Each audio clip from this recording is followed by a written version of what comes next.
Well, you can replace the badge with a 3-pointed star, but there is no replacement for displacement.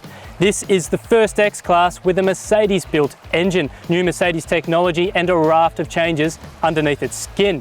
So is this X-Class V6 the real German deal? But first, a quick refresh. The Mercedes-Benz X-Class is based on the Nissan Navara, saving the German brand costs to develop its own dual-cab ute. But not everything is done at a Mercedes level, and the first X-Class variant to the market is also powered by the same 4-cylinder diesel as in the Nissan. But this X350D is motivated by a Mercedes-Benz built V6 turbo diesel. It joins an exclusive club in our market, and its nearest rival is a Volkswagen Amarok V6. There are also comprehensive changes elsewhere that are exclusive to this variant. The ladder frame chassis has been modified specially for the V6 model, with reinforced and modified frame sections and anti-roll bars front and rear. The double wishbone front suspension struts and the 5-link rear axle have also been modified for better performance. And plonked over the top of the chassis is a reinforced body shell with extra rigidity and sound deadening. The result is meant to give a more car-like ride and refinement. Well, the star of the X350D is definitely that 3-litre turbocharged V6 diesel engine. But the question between two German rivals is, how does it compare to the Volkswagen Amarok V6? Well, on paper it's down on power just a little bit.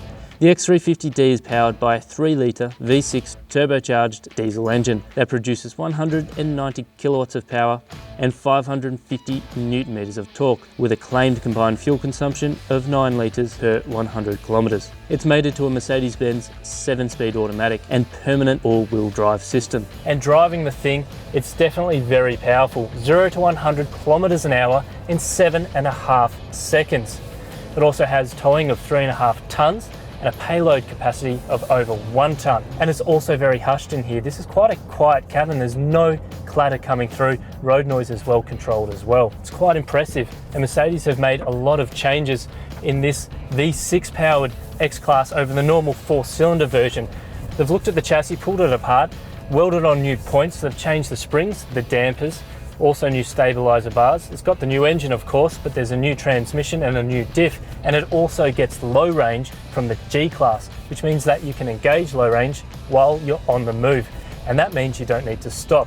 That's very, very important in some slippy conditions where you really don't want to be pulling yourself up.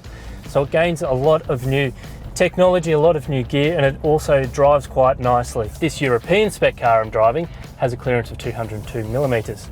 In Australia, we get upgraded clearance of 222 millimetres. So it may handle a little bit different when it arrives locally, and we'll check it out at the time. But apart from that, this is the sort of dual cab ute you'd expect Mercedes-Benz to build. Now, if you're looking for the best deal on an X-Class, just jump to Drive.com.au and check out our showroom.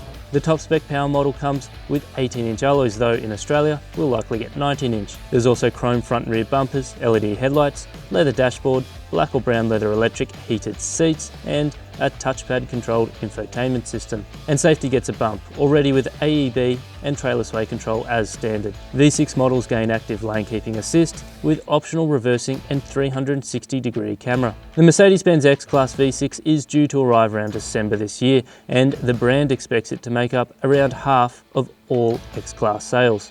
Pricing is yet to be confirmed, but this top spec power model will likely be priced over $70,000. That puts it into the highest price bracket for a dual cab ute. There's no doubt though that this V6 model is the real German deal.